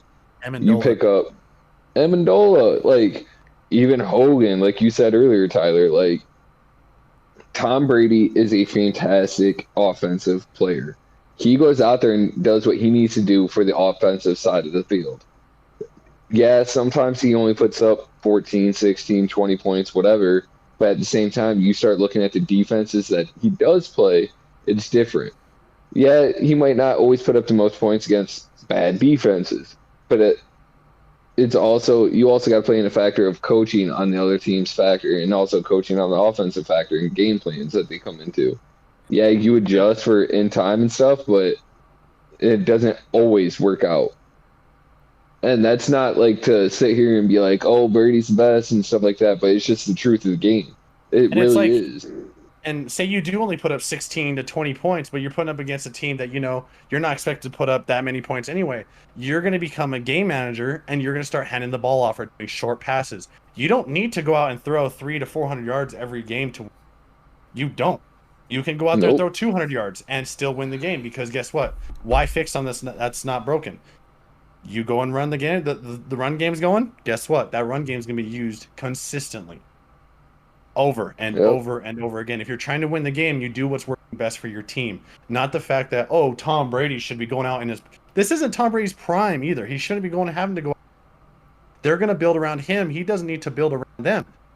He has the weapons to do what he needs to do. He's not going to throw the long ball anymore. Have that type of... He's going to do what he needs to do. Say, hey, if that run games are working, guess what? We're going to run the ball with Fournette and Ronald Jones. Hey, the pass game is working. I'm going to throw my arm out, and we're going to go play. If I'm only going to score 16 points, but we're going to get a W, Tom Brady's more of a team player now than he is his stats. He had Randy Moss when he was in his prime. That dude makes anybody freaking good. You could throw that bitch up there, and he'd go get it. I don't know. I wouldn't say that after the second half of last week's game. He forced everything. He completed 4 passes, and he threw 3 interceptions. Yeah, and I'm not saying that he didn't do that, but you have to understand, too, that, yeah, he was kind of forcing. Now, if you watch the game, Mike Evans can blame for 2 of those. Mike Evans ran the wrong route, and Tom Brady and Evans, I think there was communication in the second one, definitely should have been caught by Mike Evans. Definitely should have been caught. That was like, it touched your hands, it should have been caught. Simple as that. You can't argue with me that Tom Brady's bad pass, it hit his hands, it needs to be caught. Now, if it was like a Wes Welker, okay, fine. But the dude had it in his hands, it just bounced right off. I mean, yeah, you could maybe blame the Cole, blah, blah. Touches, what's the number one rule as receiver? Touches your hand, catch it. He wasn't even getting hit. So I could say he forced the other one. Okay, he was trying to move the ball downfield. All right, cool, whatever. Yep. But the first 2, debatable. Very debatable. The second one, actually, I can debate that one all. Brady. The first one, communication can go both ways. Mike Evans ran a pretty deep hook when I think Tom was thinking he was going to run a streak, and yeah. Okay. I don't know. On the other side, I'm going to hold him to a higher standard. Everybody wants to suck his dick. He's being held to the highest standard, and I mean... But why do you hold him to the highest standard now at 43 years old? Because I will always... I've held him to the highest standard since he was fucking 28, since he was 26. I mean... honestly, I was a fan the first 2 Super Bowls. I was. And then he got cocky, and then he started acting like an asshole. And everything was everybody else's fault when they wouldn't win. And that's when I got pissed off. So that sounds to me like you're just like them, sucking his dick too. Like, Tom, go out and throw 500. Oh! Okay, I was fucking like 10 years old when I was a fan of Tom Not Brady. now, I'm talking about now. Oh, I'm talking about now. No, I'm gonna hold him to a higher standard. If people want to put him on that pedestal, then earn the fucking pedestal. Okay, so he goes out. What do you think his stat line needs to be for you to be happy? Because you're the one that signs his paychecks and all that. What stat line do you need to have him throw this for the Super Bowl? For the Super Bowl? What's his stat line to make you happy? For the Super Bowl, he can throw 2 touchdowns. He can throw for 200. He can throw for 200 yards even, and they could win by 3 points. They're beating the Chiefs. If they beat the Chiefs, they beat the Chiefs. The Chiefs are a hard team to beat. Their defense isn't that good though. And Mahomes is good, so it's gonna be a duel. You're not playing the because different teams require different ways to beat them. You just said that. Oh my god! But so then why? But it's going to be a quarterback duel for this game. It's going to come down to Tom Brady beating Patrick Mahomes. It's going to come down to him being able to outsmart his defense, be able to do whatever he has to in order to help them win the game. It's not going to be a run-heavy game. He's not going to fucking hand the ball off 40 times. He's going to be forced to put the ball up, and he's going to be forced to produce. Actually, if you're smart, you would see, not you, Steven, but how the Raiders and how the Browns played them at the second half of the Browns game and how the Raiders were keeping up with them. Guess what they did? They ran the ball down their throats. That's how you beat the Chiefs. I'm not a coach. Don't get me wrong. I'm not a coach. But that's how you beat the Chiefs. Is you get your power backs in there and you beat the shit out of those freaking... Because their linebackers are not good. I don't know. I personally think that if you... They're not going to win this game running the ball. That's not going to happen. That's how the Raiders won. Oh, okay. That's how the Browns almost won. And that's how the Browns almost won, is they ran the ball down their... You have to, against the Chiefs, as the Raiders and Gruden showed, get your power back in there and run it right down their throat and beat the hell out of them. Make Matthew come up and try and stop the run and get him away from... And make them go one-on-one. Corners are not too hot. Their safety, that besides Matthew, because I think Matthew should be in the top 3 conversation safeties in the league. That man is a freaking beast. Their corners are not hot. Godwin and Evans are going to have a field day if they do. If they make Matthew come up and force to play the run and stuff the box, Evans, and that's when Brady and Godwin and Evans have a field day. But you have to run the ball against the Chiefs. The only way running the ball wins in the game is if Tyreek and McCole and Travis Kelce don't destroy that defense. And I think they will. The defense is good. Don't get me wrong. They deserve the praise. But I don't think that defense is going to keep up with all 3 of them. And then their rushing game. I don't think it's going to happen. Because if you let the Chiefs don't have a rushing game. The only reason why the rushing game works is because of the passing game. But it's going to open it up. They also have some of the best corners in the league. Murphy, Bunting, and Davis are freaking gods. Those two will fuck you up at the line.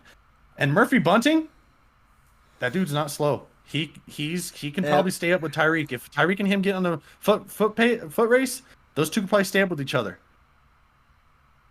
I'd take Mahomes' accuracy over the defense any day. I take Mahomes being Mahomes. I mean, I honestly don't understand how somebody with that kind of power has the ability to like float passes too, because he's accurate as shit. So right now, and I'm just saying if Mahomes gets up 14-0, if he gets up 21-7, they're not going to be able to run the ball. It's going to have to be Tom Brady who wins that game. Oh yeah. So you can't beat the Chiefs that way. No. So your predictions and your winner and the score of the game. Steven, you first.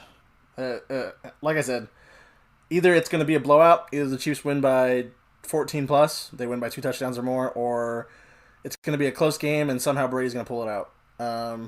So I'm either seeing 42-28, 35-21 on one end, or it's going to be 24-27 Buccaneers.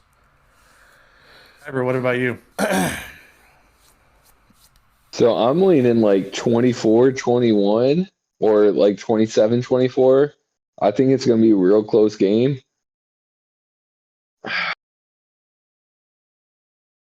I'm going to go Buccaneers. My gut's telling me playoff Brady, Super Bowl Brady. You can't bet against them. Yeah. Yeah, that's kind of where I'm leaning to, but then again, basically the same Chiefs team that's already been through the Super Bowl one the year before. Right. And they do have the experience now. And I think for Brady to win the game, they need to get up heavy and quick.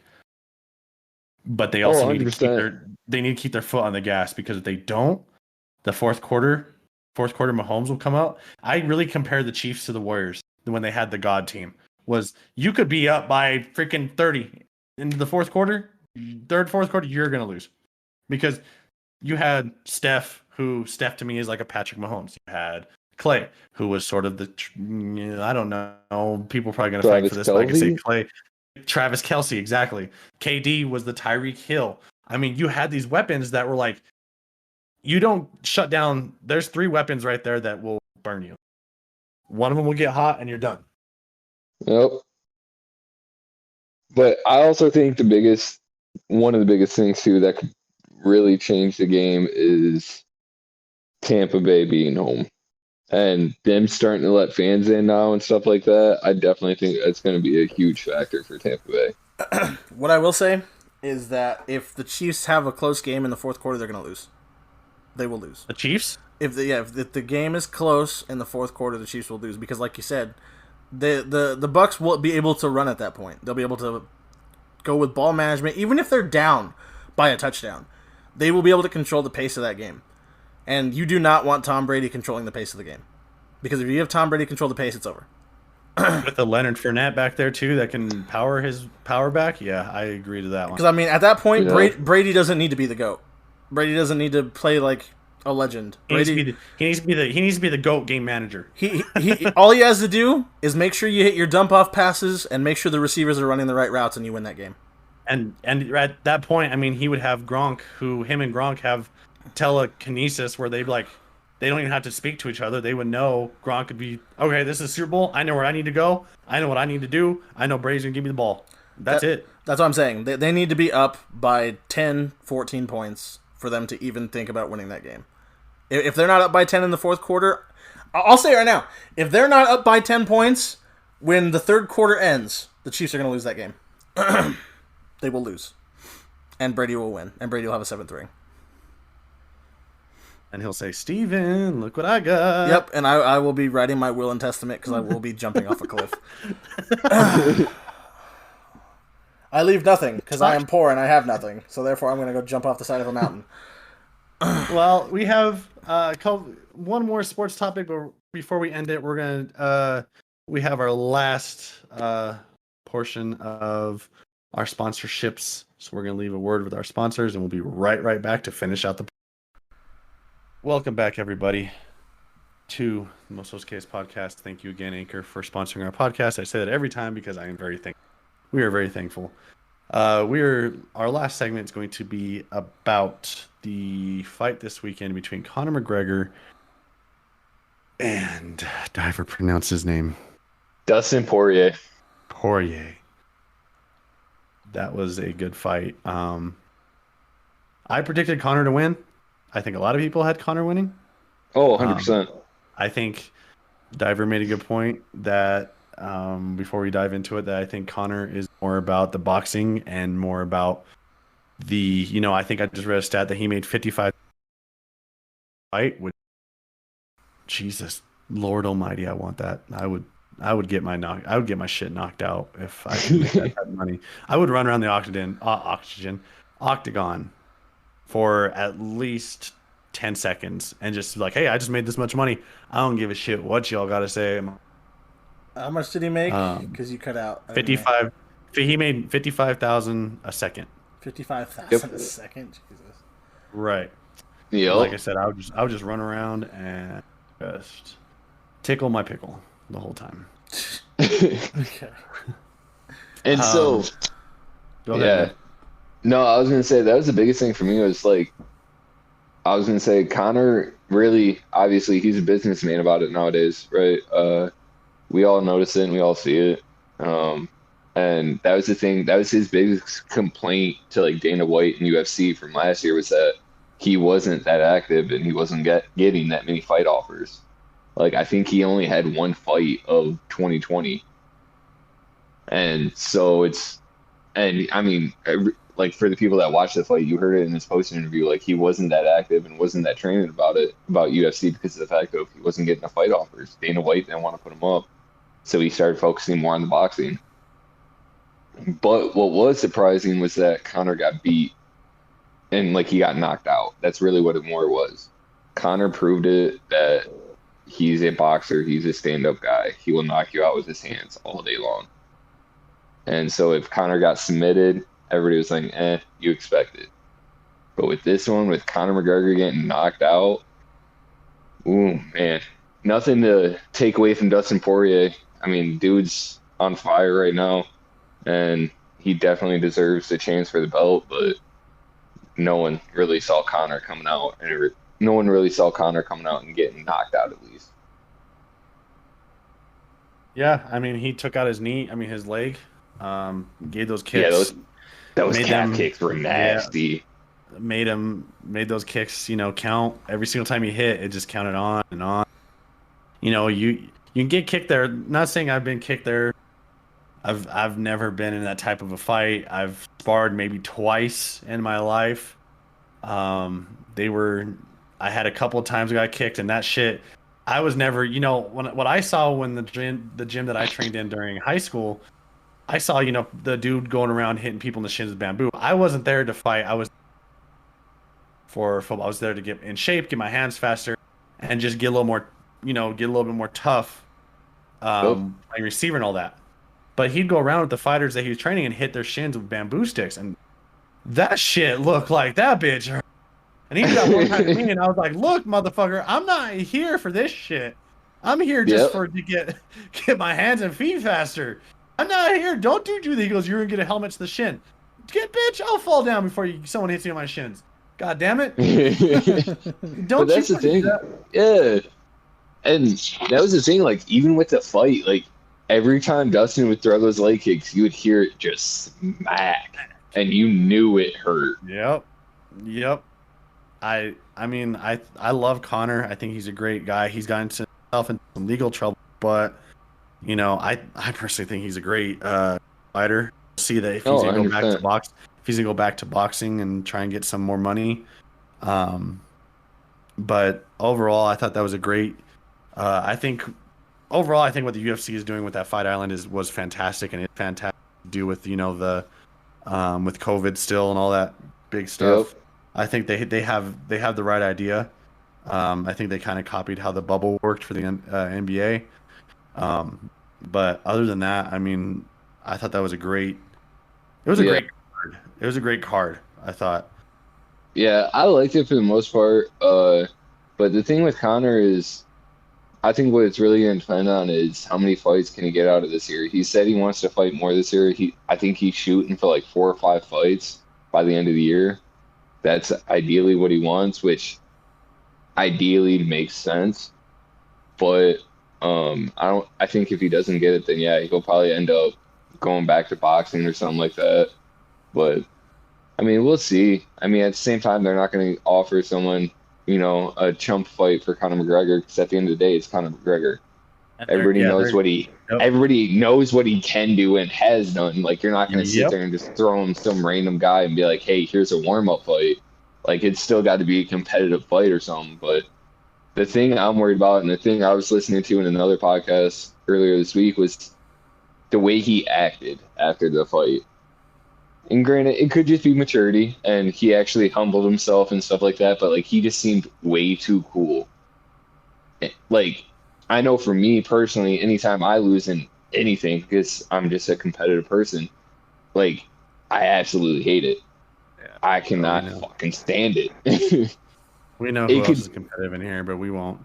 Yeah, but, like, it's just... So for Conor, like, for doing something like this, to where it's something you do and something you love, and it's your living, like, this is your job, for him to be as calm as he was, I don't know.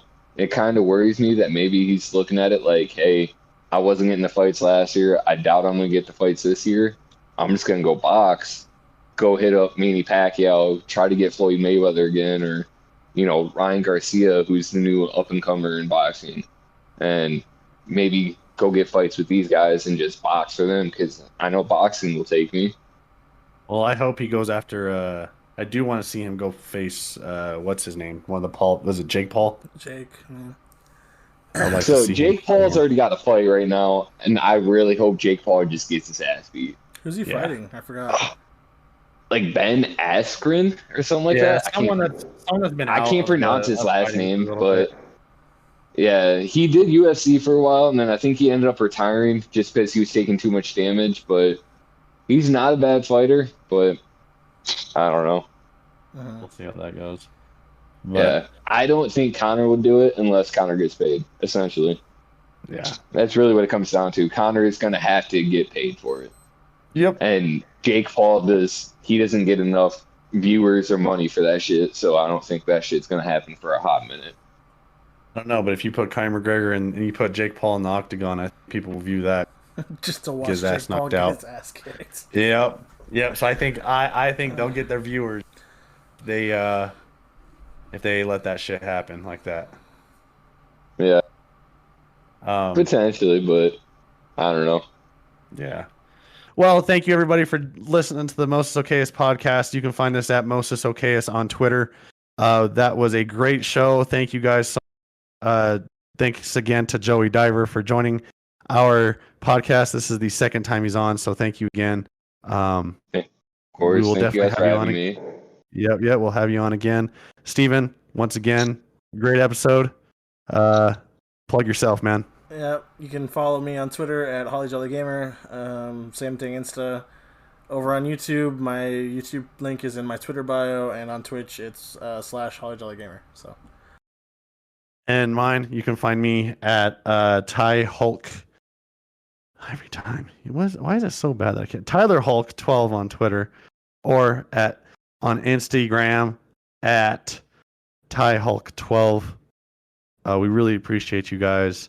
This has been the Mostest Okayest podcast.